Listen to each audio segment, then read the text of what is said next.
Hi, Sherry. Thank you so much for joining me today. How are you? Well, I could be better, but I'm usually super duper razzle dazzle.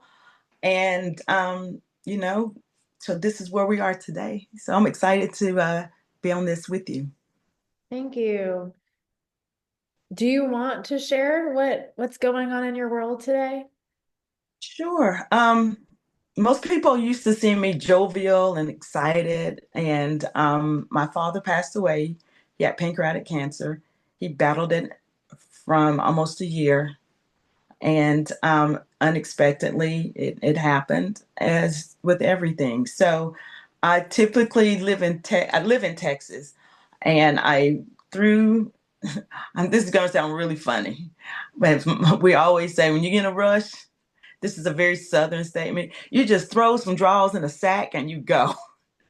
And I literally did that, and all of my stuff that I typically would be sitting with is still in Texas and I'm in Tennessee. But my very first set of PoundPoms, the very first set based on a design that I did myself after begging people to help me with prototypes, was sent to my mom.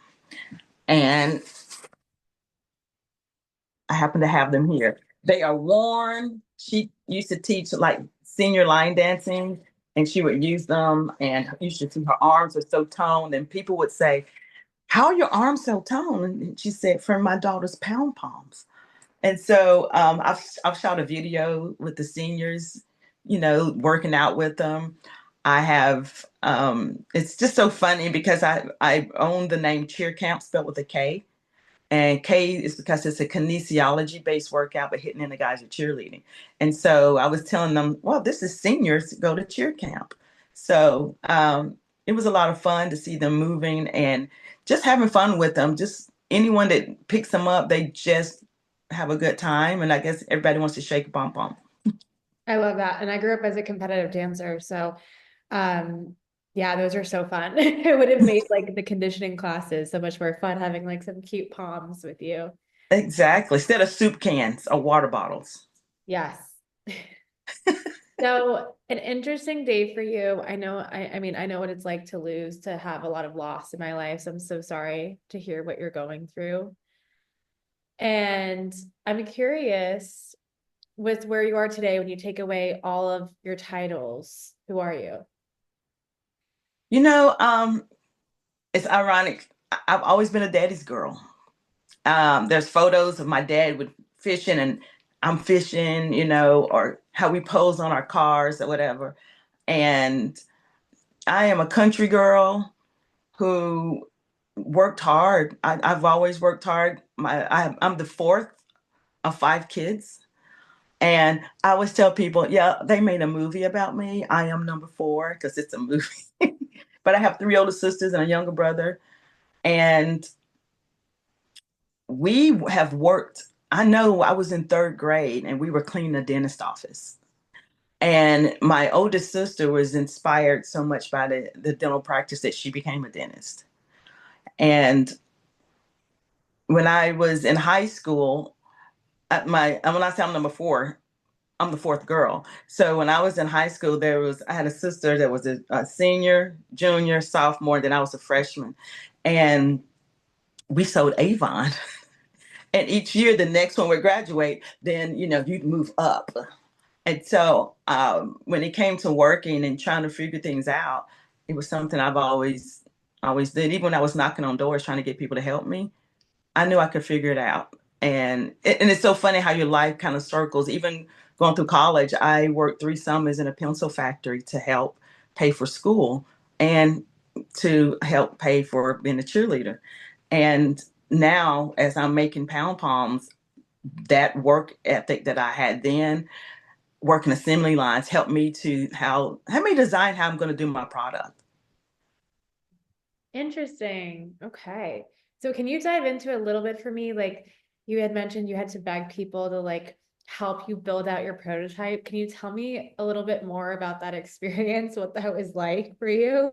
Um, so you come from the idea and you think, oh, this is so great. And then you think, well, I gotta protect it, and two, I gotta get it made. And so who? how do you create a weighted pom-pom? Sounds really easy.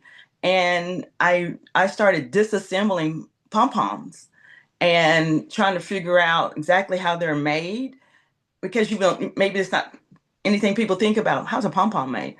And I was knocking on, I can tell you, I knocked on a lot of doors. And some of my material is hanging out at places because I would get ignored. And I told a friend of mine who is actually the founder of Round Rock. I live in Round Rock, Texas, which is a suburb of Austin. He's the founder of Round Rock Pride.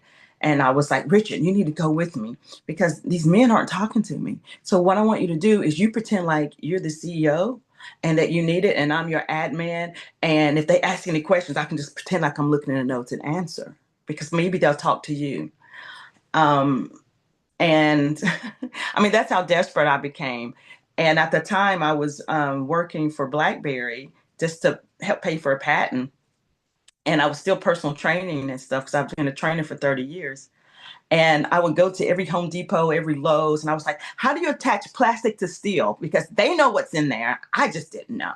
And some of the people gave me some great ideas. It just didn't work when it came to I always used to say, I want to be able to see this on the store shelf. And does it look like it's homemade, or does it look like it's an actual product? And eventually my husband was like, well, how come you didn't try that? And it was something I had been playing around with, and it was on my garage floor. And that is how I actually came up with the design on my own. Wow, that's so interesting. Yeah, I mean, I think as women, unfortunately, we are not treated the same as men. True. And it's so interesting. I met you on the Fourth Effect. I talk about them all the time because they were so helpful for me when I built out my board, networking, all of the things. But you learn, like I learned that 2% of women get VC funding. And Yeah. And did you know that point two are women of color, which means if you round that up, it's zero. mm, So and you yeah, know what's interesting? It's like, the grit that you have to keep moving forward. I grew up as a competitive dancer. Obviously, we can relate as athletes where it's like we're very determined, we have tenacity, we are militant in our schedules, right? yes. And I remember in college, when I was raped, it changed my life. I went from someone that would wake up in the morning, talk about personal training, and wake up in the morning at 5 a.m. I'd go work out, then I'd go to 8:30 a.m. ballet class. I went from that to being bedridden, and I was depressed. I didn't want to be here anymore. I struggled. And I was so upset because I felt like, why in the United States is it so hard for people to get access to healthcare? Yeah. Why is it so mystified? Why does it take an average person 6 months to find a therapist? And then that's why I started Fortify Wellness, HIPAA compliant, 360 approach to wellness, therapy, coaching, fitness, and meditation in one subscription platform. It's literally what I use to help me through um my hardships. I've had a lot of loss. I've lost my aunt unexpectedly. I've lost many people in my family to a point where it feels like just another day when it happens. Um, Mm. so I understand what that feels like. And the grit, almost like this like fire inside you that refuses to give up. I also understand that too. So in the beginning, I had people that would just kind of like humor me, but not take me seriously until now. Until like where I'm like, I created this thing and I'm HIPAA compliant. It's very hard to get HIPAA compliant. I can And relate. I understand adversity, and I know you understand adversity. Unfortunately, we're recording this in a really tough time in your life, but I'm curious, like, what is this chapter now? Because I think every moment to moment is different, but right now in this chapter that you're in this moment, how is this adversity in your life kind of shifting you into maybe a different mindset or a different approach or a different outlook on your life? So I'm going to start with, I came up with this idea in 2007. That's how long I've been working on it. In 2009, February, I was supposed to go to like 7 fitness shows. And I was like, February is going to be the first one. And I'm just like, I'm so tired. Why am I so tired? Couldn't figure out why I was so tired. And I was 41, I believe. And I was just like, I caught a cold. So I said, I'm gonna go knock this cold out. So I go to the doctor and they said, yeah, you have a little something, whatever. But do you think maybe you're pregnant? Because we don't want to give you the wrong thing. I was like, no. And they said, why did you say that? I'm like, well, age. And I was like, I have these horrible fibroids. I was told to have hysterectomy. So I'm girl talking here. And they said, well, let's just check to make sure because, you know. So I remember sitting in the office and, you know, that loud clock. And I remember I was thinking, wow, in the tick of a clock, your whole life can change. And she comes back in, she goes, Sherry, you're pregnant. I was like, well, how cool is that? You know, because I was told I could never get pregnant. So I knew it was going to be high risk. And the minute I leave the doctor's office, my mom just ironically happened to call me in that moment. And I was like, Mom, you'll never guess. And I told her, she's like, what? I'm yelling at my dad. And I was like, my dad gets on. I'm like, yeah, but it's kind of high risk. And he goes, your cousin Mary Frances, she gave birth to a baby out in the cornfield and hatched it off with a hatchet and went back to work. You got strong genes. You got strong genes. I'm like, my cousin Mary, who what? You know? And so I go to the shows and now I know why I'm so tired. It makes sense. And the first show was in Philly. It was great. They lost all my product and I'm trying to get everything shipped back. I'm heading to San Francisco in March, and it was March 27th, which was a Friday, going to San Francisco. I'm going to see a lot of friends. That Wednesday, I had to go in for a special ultrasound because they wanted to see where the fibroids were. And my husband, I was thinking, you're going to see the baby on a big 40-inch monitor. He was like, oh, yeah, so I can go. And I said, yeah, but they really just want to check the fibroids. He was like, eh. So I'm there and she's like, oh, you're 11 weeks and 6 days. I'm like, yep. And she prints the picture off. She gives it to me. And we start talking and she's looking for the fibroids. And she's like, so what do you got plans for the weekend? I said, I'm going to California. I invented weighted cheerleading pom-poms and I created a fun workout to accompany it. And she was just talking. And all of a sudden she goes, oh no, we just lost a heartbeat. And I don't think she would have said that out loud had we not just been talking and chatting it up. And so she said, let me go get the doctor. And she goes out. He comes in. He's looking around. Yep, there's a fibroid. Well, these things happen. I'm going to call you OBGYN and see if she wants you to come over there. And he walks out of the room. And then the young girl's sitting there. And I remember I'm haunted by the white paper you sit on at doctor's office for, I had to go to the doctor a lot when I was younger. And so she's sitting there and she's like, are you okay? Are you okay? Bless her heart. She's breaking. And I remember grabbing her hands and saying, I have a very strong spiritual foundation. I'm going to be okay. Are you okay? And she just ran out of the room. So he comes back in. He was like, yep, your OBGYN says she's got a couple of more deliveries to make. So you may have to wait for a couple of hours. But here, he throws pamphlets by my leg on that table with the white paper, you know. And he goes, you can read about it. And he turns and he's walking out. And I remember turning and looking. And he goes, oh, you can get dressed. And I just felt so dirty in that moment, you know? And I remember sitting there going, I will not break because he will not get that from me. And I had my glasses on at the time. And girl, I can't see the E on the eye chart. And so I'm totally blind, right? And so I took my glasses and I put them on my forehead. And I thought, I'm just going to be blind as I walk out of here. And I remember opening the door and there were three ladies standing there. And I thought, what are they doing? They want to see me break, you know? But I now, hindsight being 2020, I know they were just there in case I needed someone. And all of a sudden, I had to walk down this long hallway. And as I'm walking down this long hallway, I'm thinking, how am I going to walk down this hallway? And all of a sudden, I heard my dad's voice. You got strong genes. You got strong genes. And it was like he was walking me down the aisle again. And he was right there with me. And I made it to the front and I was like, do I owe anything? They're like, no. And I leave and I get in my car and I almost break. I said, don't break yet. Do not break. And so I go over to my OBGYN and I get there and they're like, what are you doing here? You don't even have an appointment. And I was like, they lost a heartbeat. And then I broke. And one of the ladies came out and she just let me go to a restroom and just kind of helped me.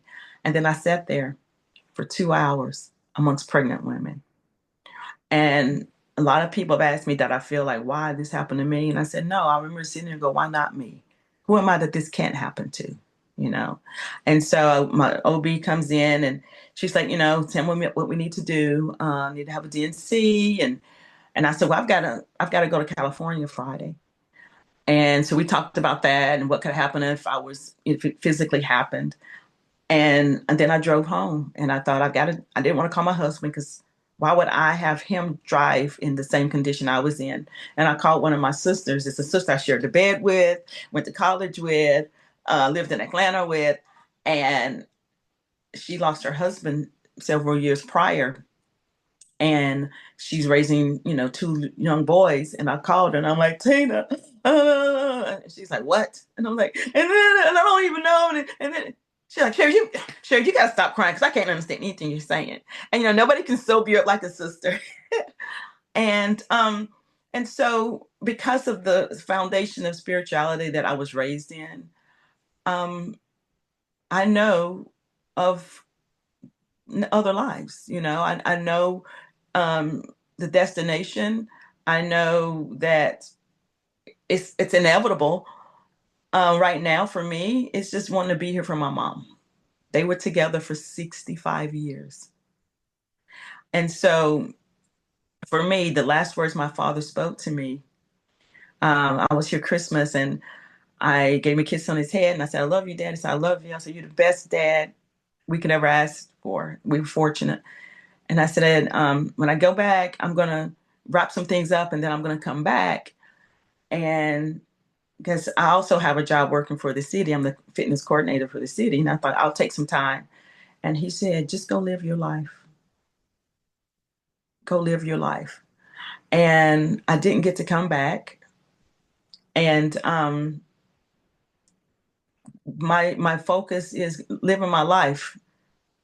And it's because of him and my parent and my mom that I even have this idea. It's even my design. My dad could take a Nissan car apart with a screwdriver. He taught me how to change a tire in under 15 minutes. I social worked here in Tennessee after I graduated college, and thank God taught me how to change a tire because I was having blowouts all the time. So I got good genes. Yeah, that's where I am. And those words, go live your life. And that's what my plan is, to honor him and my mom. Wow, thank you so much for sharing that with me. I understand how, like, I really understand how hard that is. You know, what I have learned is if you can share your stories, you're not unique. We all have our woes, but maybe if I share mine, it'll make it easy, a little bit easier for them to share theirs and to help heal. I think I'm also an LCSW. So I think knowing, like, I can recognize what emotional state I'm in. And I was telling my mom, I said, allow yourself to mourn. I know people are like, well, how's your mom? I'm like, she's heartbroken. She's lost a limb practically. Someone's been with her since she's 15, and my mom will be 80 in May. So I'm like, give yourself permission to feel bad, to kick and scream and whatever. Um, no matter what you go through, everyone has a right to their woe in whatever situation it is. I agree. And it's almost like we're afraid to have our emotions. There's Yeah, this culture, especially on social media, because most of the demographic is Generation Z or even moms. And it's like a comparison show. yeah, Who's yeah. more productive than the other? And there's no award for burnout. No, There just, no. and I try to be really in tune with what I'm feeling and thinking. And especially in the midst of a launch, you understand that you're going and you're going and you're going, and you're also really tired. And wisdom to know the difference, like when is it time to take a break, even if that means for 15 minutes or an hour. Yeah, Always easy, but it always stems from self-love. There are moments in my life that I just let myself get burned out, or I didn't ask for help when I should have. And that was lack of self-love that I had for myself that I will never do to myself ever again. good And girl. And I think when you're younger, you think when certain things in your life happen to you that it's the end of the world, that it won't get better, but that's not true. It does get better. And I love that mantra that you said in your head down the hallway. It's so hard to get to that point. And it's so inspiring to me, all these women that we have on here that have that like righteous fire inside of them to never give up. I know you said your dad and your like your parents in general gave you that, but as you know, you have choices in life, like to submit to the adversity or overcome it. What is another factor, do you think, in your life that gives you this like will to just never give up? Uh, I remember when I was in first grade, I remember the school teacher, she left the room and she said, Sherry, I want you and Carl to help anyone who needs help. So I'm over helping a girl. I can still see the math problem in my head. You know, you wouldn't have one like this anymore. So there's a hunter and he's shooting mallard ducks down, and they're like 5 in the sky and it's flying in the V. And there's 3 here. If he shoots 2 more down, how many would he have? And I'm helping her, and all of a sudden I hear, what are you doing? And I turned and I looked, and it was the teacher. And she said, you're not supposed to have those students. You're not smart enough to have those students. You're only supposed to have those students. And she pointed to the only 2 Black kids in the class. Um, for whatever reason, I got a stamp. And every grade I went to, I had teachers telling me I was dumb. And I remember my mom, I remember they wanted to hold me back. I remember holding my mom's hand, and she said she's got 3 older sisters that she learns from. And my mom gave me gumption in ways that I can't even tell you. I grew up in a very small town in Tennessee, 45 minutes from the home of the original KKK. And I remember we were driving through one of the towns one day, and the Klan were standing at a light handing out pamphlets. And we drive through and go to the next town, and we were going shopping for school. And my mom goes, I sure hope they're still there when I go back through there, you know? And so here it is, 5 kids in the station wagon, and we come back through. My mom lets the window down, and she has a dollar bill, and she's hanging it out the window. How much for one of those pamphlets? And I'm in the back, the very back of the station wagon. I'm looking out the window, and he's like this, just looking around. He's got his hood up, just looking around. She said, "How much?" She's just hanging that little dollar out. Um, you don't realize how powerful that is as a kid. But I can tell you, when you see them, it's very it does something to your soul to see these Was guys. And he ignoring her? yeah, oh, he wasn't either. He was just looking over the station wagon. He was looking around, wouldn't even make eye contact with her. That gumption right there, it I can't even explain it. I mean, maybe I don't have to. Um, but I remember having teachers, 8th grade, high school, college, telling me I was dumb. Um, I mean, incredible, right? But deep down, I knew I wasn't. I knew I wasn't. And now I have a patent. I mean, it's the craziest thing. I never cheered until I Very was hard to get, by the way. A patent is very hard to get. nightmare. 2007 to 2019. That's how long it took. Yeah, I think you muted Yeah, yourself. Oh. I I will say that I not the same thing, but I grew up with a nonverbal learning disability, and I got diagnosed when I was 9. And I went to a Catholic high school, a Catholic elementary school rather, and they said, we can't help you. So I went to a public school.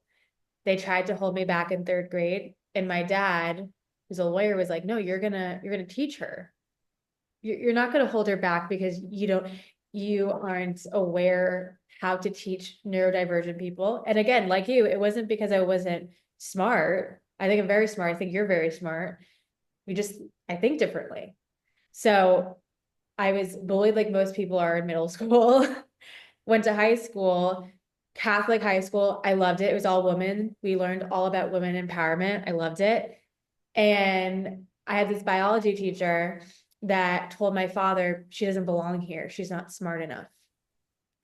And in every other class, I was getting an A. In this class, I was really struggling in biology. I wonder why, right? And I had so much anxiety. And again, because I grew up as a competitive dancer, I again had this tenacity. I would wake up early, I'd go get extra help from him, go through, school. I would get extra help after school. I would go to dance, I'd come home and do my homework and go to bed. That was because I wanted to do well. And Yeah. that type of static, that noise just became noise for me. I had someone that said, "Oh, you're not smart enough to go to college. You should go to community college." This SAT tutor. And I ended up graduating with 2 degrees with honors. Moved to New York, opened up a dance workshop, a triple threat dance workshop, dance, voice, and acting. And now here I am talking to really inspiring people like you. And it just became noise. It just became the Yeah. music and the tune to the work that I do today.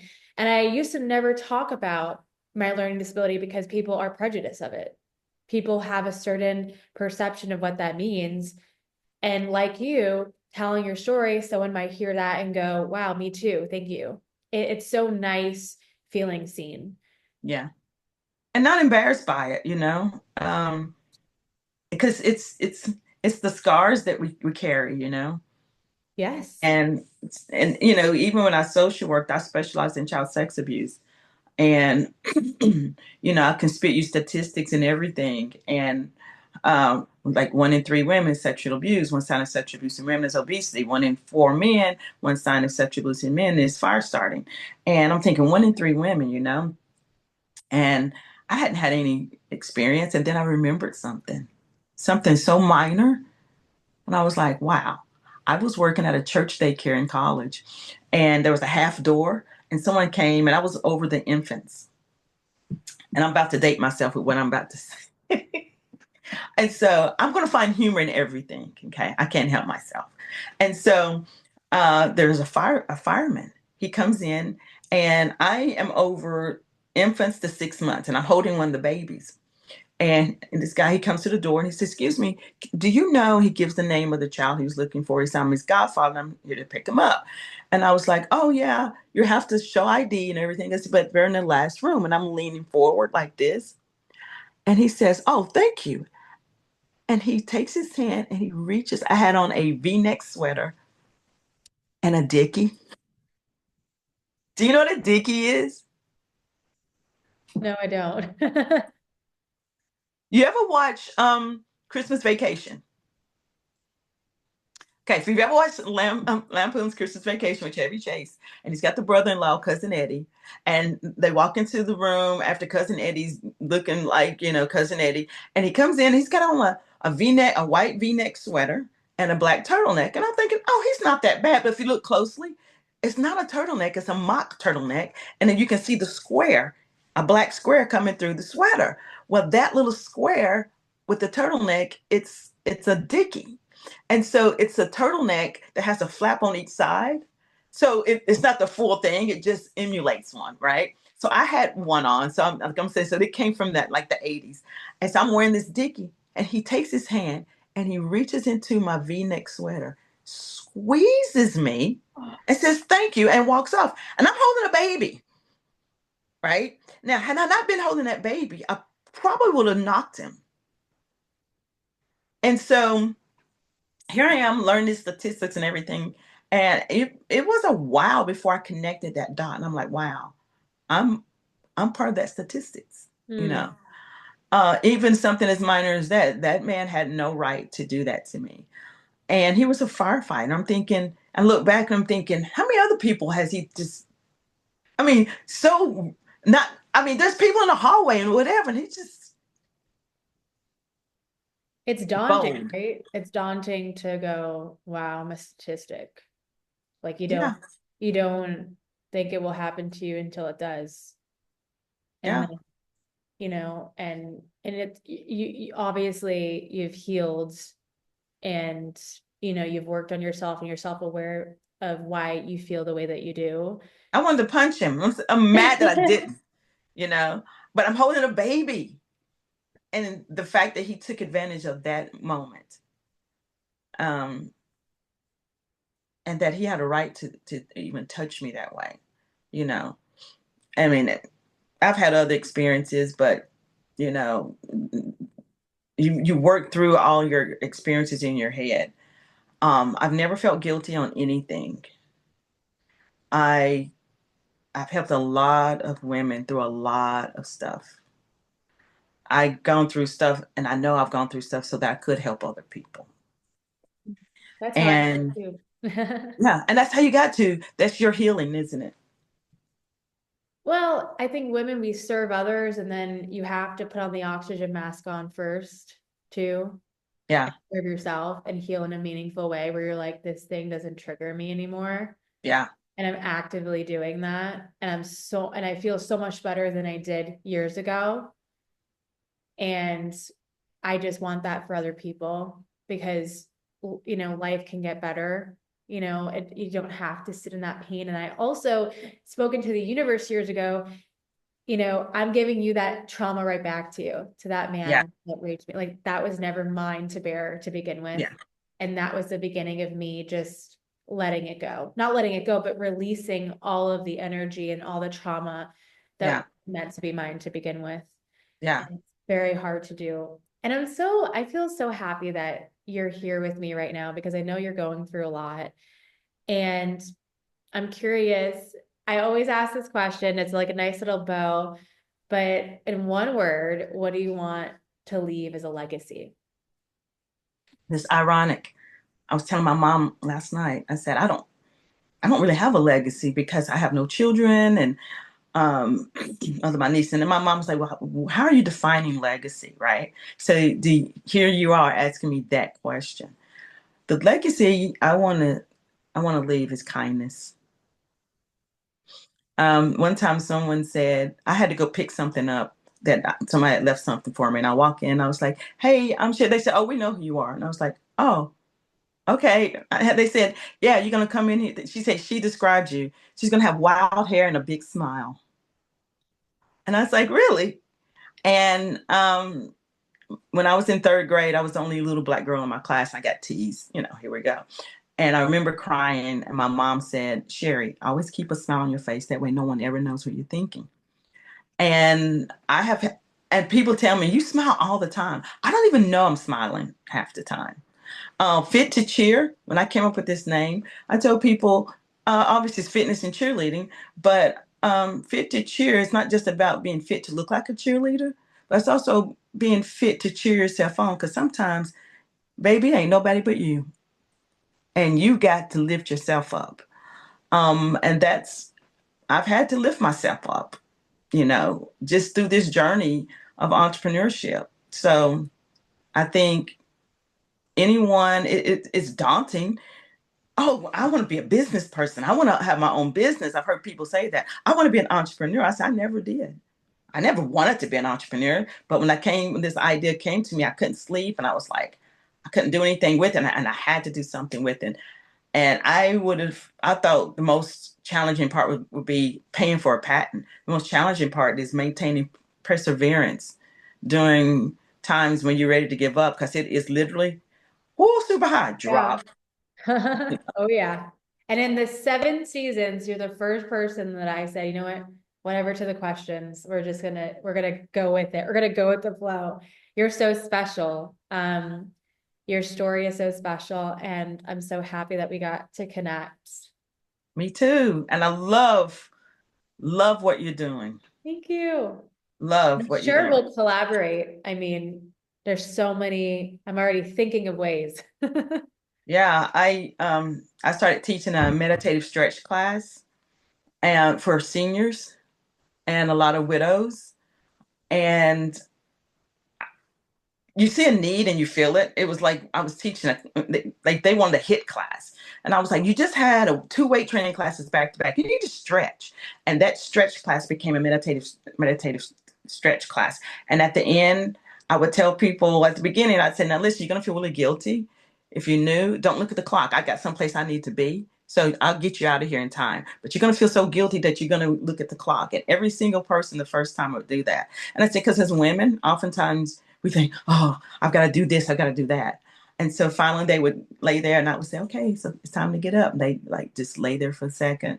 And then finally, like, oh, wow. I was like, yeah, you got permission to exhale just for this 45 minutes. Isn't that So, beautiful? you know, just Thank take a you. You moment. allowed me to exhale, so thank you. Good. Here we are, right?